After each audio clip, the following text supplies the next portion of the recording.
This is my review of the Maserin Bowie. So here it is in its sheath. Leather sheath appears to be made of mediocre quality, so it's not bad, it's not good, it's somewhere in between, as most factory knife leather sheaths are, right? So I think this one is still better than the El Gigante from Boker Arbolito. But yeah, you can see around the edges the paint is wearing off a little bit. You can see some of the threads coming loose here, which is not a big deal. Actually, let's fix this real quick.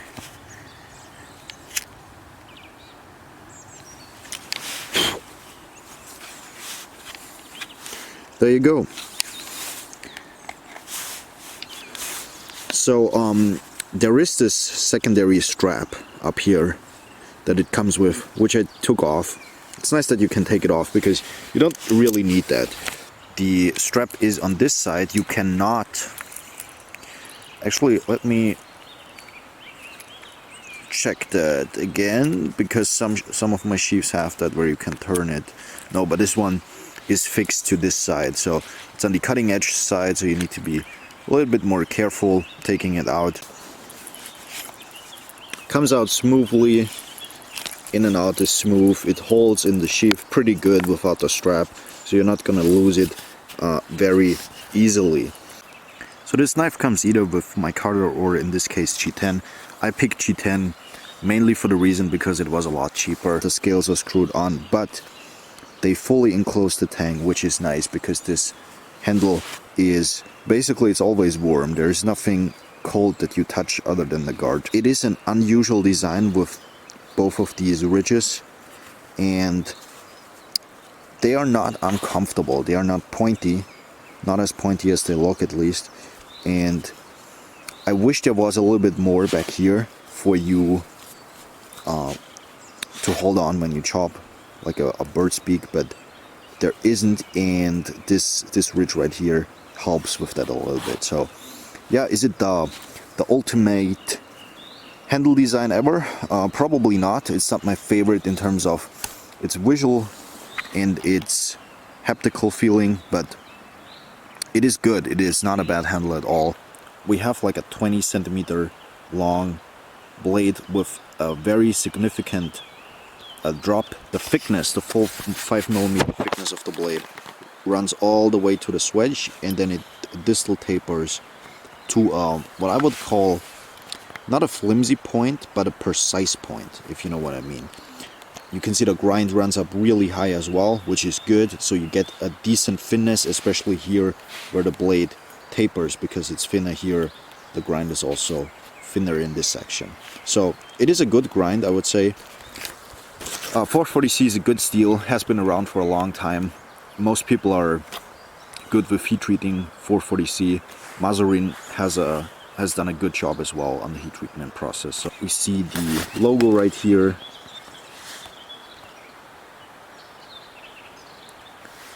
And then on the back side, it is left without any laser etching or marking. Decent choil that you can choke up to. Also obviously switch the grips if you cut some cord or something similar, I guess. What you can tell right away is that the edge is very responsive to ceramic and also to leather. So this is this was my main sharpening of this knife. I didn't really put it to any other stone than my field sharpener, because if I use this, I'm somewhere in the mountains or in the woods, and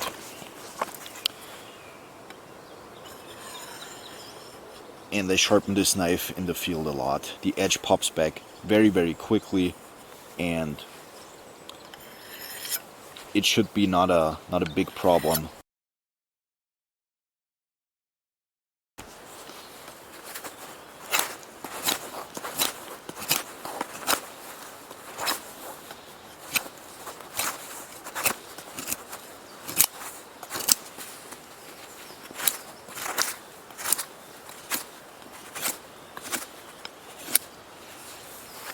The shape is not bad for cutting.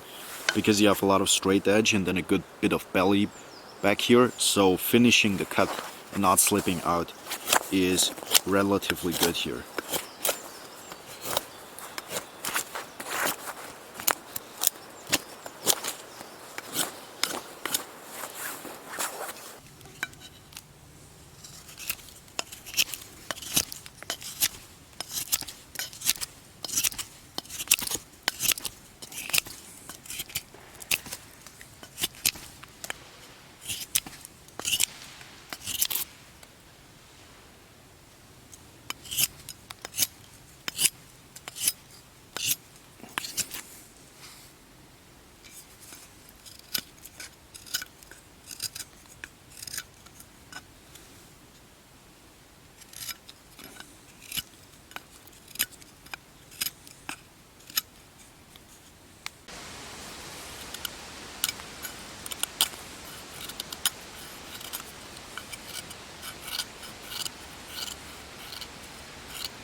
So people are probably gonna ask about tip strength. As I said, this knife is on the thinner tip side, but it's not a weak tip. If you stick this into this tree stump, for instance, and then pry, you probably snap the tip at some point. But you certainly can do a little bit of debarking here, right? So that's not an issue. I would put it further in, so it has a little bit more toughness, I guess, that way. If you just pry with the tip, you might lose the tip at some point. The swedge here helps a little bit with the stability, but yeah, like I said, this is not like a prying tool. It's still a knife. It's still made to cut things and chop things primarily, and maybe even stab things, because it is decently stabby. So yeah, it is a compromise between chopping and stabbing, I guess, and cutting, but prying is not one of its strengths. So if you're looking for that, you probably should look at different knives. But to be honest, like everything that I pry apart in the woods, it's fine for, right? I only debark some trees because I'm looking for certain insects underneath, or I want to build something out of that tree stump, I don't know. But I'm not gonna sit there and pry with just a tip to test its strength, because that's not the point here, right?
So there are a lot of dead trees in this forest. As you can see, here is one as well. I mean, you could take down the entire tree, but not with a knife this size. I think what this is really good at is like the quick and light chops. like these, right? Any knife in this size should be able to do that, but I think this is what this excels at, this particular design here.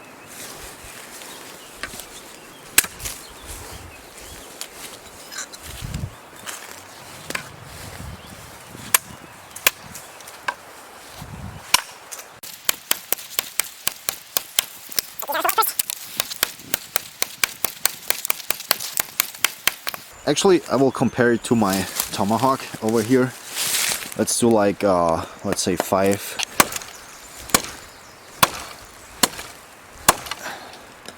So these were 5. Actually, let's do 10.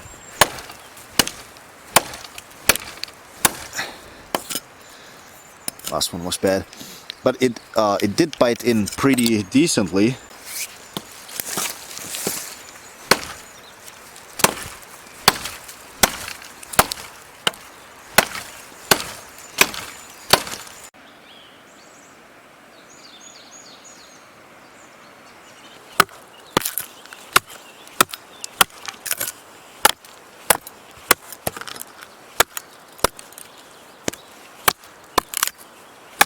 There you go. There's so much resin in there, so yeah, a particularly a tough wood for a blade, for any blade, not just this one. And there are no chips whatsoever. The portion where I chopped still feels really, really sharp. So yeah.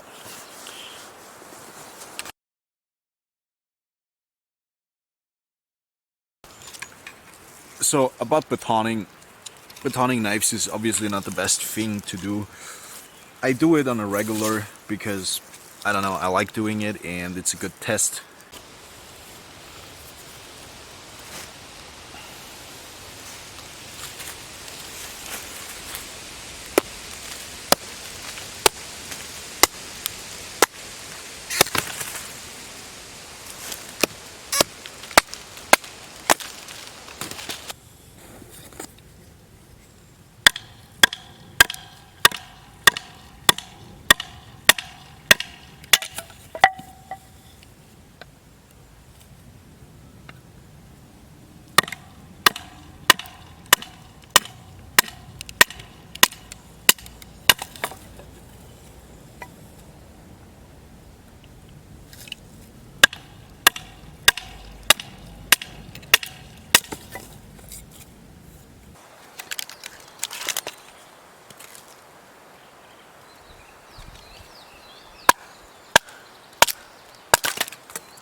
This blade is set up more for chopping and batoning, like really light stuff, not like super hard and nasty stuff. And it's light and fast in hand, and the grind is high, so it cuts well, but it's not like for extreme hard use, right?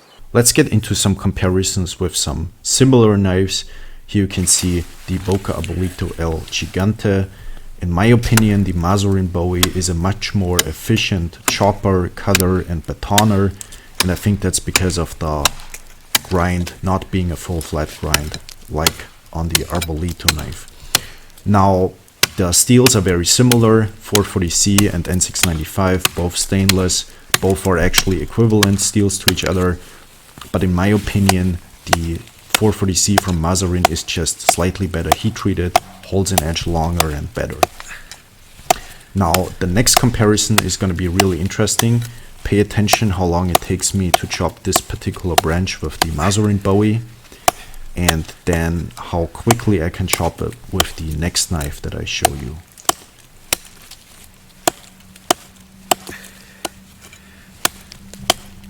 So here is the Cold Steel Trailmaster in a convex grind, and that's just a much more efficient chopping tool overall. But it's a totally different grind and price class. Here is the Becker BK7. I think the BK7 is very comparable because of the size. I didn't choose the BK9 on purpose because these are more comparable sizes. They feel a lot closer to each other. The BK7 is not a stainless steel though, it's 1095.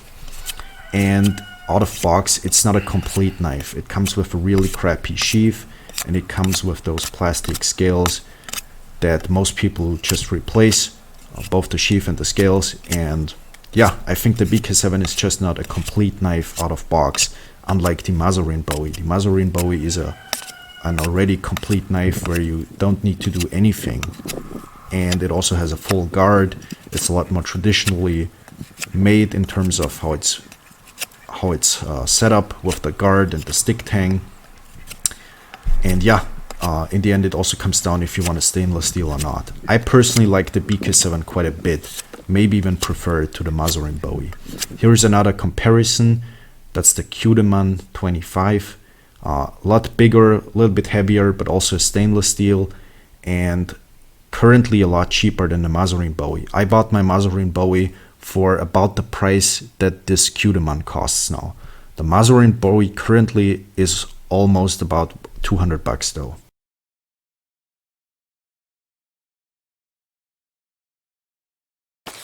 Now, as for the sheath, I don't like carrying big knives like this on my belt. It feels like it's pulling me down every time I move. But in comparison to most big knives in this size range, I don't think it's too bad. It's just not ideal, of course, and I much rather have it in my backpack or attached to my backpack, because with a hip belt, that's a lot easier in terms of weight distribution. You can see the sheath is pretty flexible, and you can pull it one-handed as well. Here you can see me taking apart the scales of the knife with a simple torque screw. Everything comes apart easily, although it is pressed together really precisely, so you need to go back and forth a little bit. The screws secure into those steel tubes here. Everything fits together super precisely, so the build quality is really high. You can see the screw here in the end. With that one you can actually adjust the tightness of the scales, how tight they fit together. And the screw goes into a nut that is embedded into the tang of the blade, which is really nice. The guard and also the nut and screw in the end cannot be loosened by hand. Everything fits together super nicely. Tang thickness is the same as the blade stock thickness, 5mm all the way through, and the tang width is about 1.6 centimeters, as you can see here on my geodryac. Filming this video took a really long time, and I actually encountered a couple of different snakes along the way, so I was really happy. It's always good to see some snakes in the wild. Here you can see a really nice example of a natrix. I think in English you call it grass snake.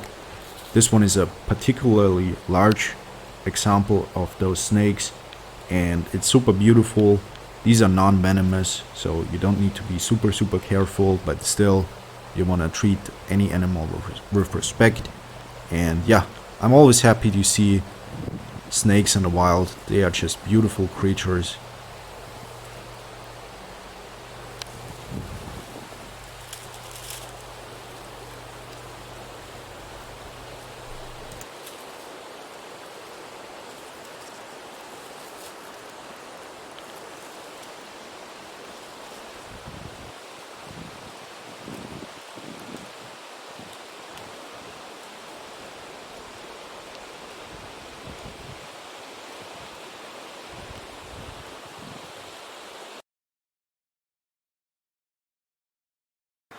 So yeah, pretty okay looking blade. It's not my favorite Bowie shape, and the entire design of the knife in general is not my favorite design ever, but it is very good, again, for the price point. And this is what this is. This is a high performance knife for a relatively low cost, I would say. So that's it for this video. I had a lot of fun making it. I hope you had a lot of fun watching it. And I hope you got everything you need in order to make up your mind if this is the right knife for you. Now, I have this knife for about 3 years, and the footage that you see here happened in all of those 3 years. I didn't film it at once because I did a lot of different trips with this knife. Yeah, had a lot of different adventures, and it was a good companion for me personally. I liked it, and I enjoy most knives that I have, and this one was no different. This is a good knife. I can recommend it. It's a lot pricier than it used to be, but everything is pricier than it used to be. The quality is really, really good. I'm very impressed with what Maserin put together here. So yeah, that's it. Thank you guys for watching, and maybe we see each other in another video. Goodbye, people.